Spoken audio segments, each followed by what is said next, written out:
Hi everyone, this is an unexpected video that I had to release because I realized that some of our customers fell into this trap. NetSuite is about to release a new version of their platform tomorrow on the 13th.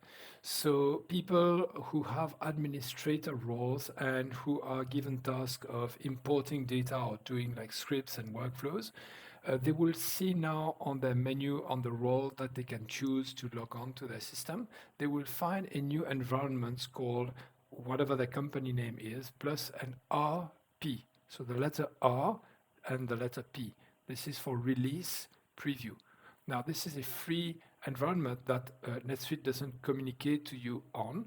It's just provided to you for free for you as an administrator to be able to run tests of your development work, integration work, and whatever it is that you developed on NetSuite, just to ensure that everything is going to be working fine once the new release hits, instead of having things potentially not working again. Now, it's very rare that there are issues, but the environment is here for you and it's free. It's offered by NetSuite and it's temporary, so it's going to go away. So what this means is if your administrators have been doing things in the wrong environment, it means that your live environment is missing all the data that these developers thought they did.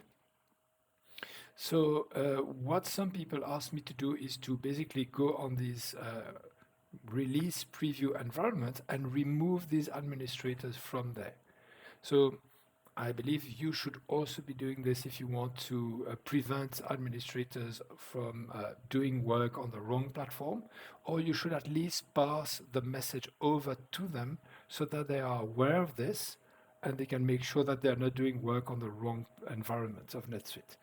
Okay, that's all for today, folks. I hope you enjoyed this video. If so, don't forget to leave a like or subscribe, and I will see you on the next video. Thank you and goodbye.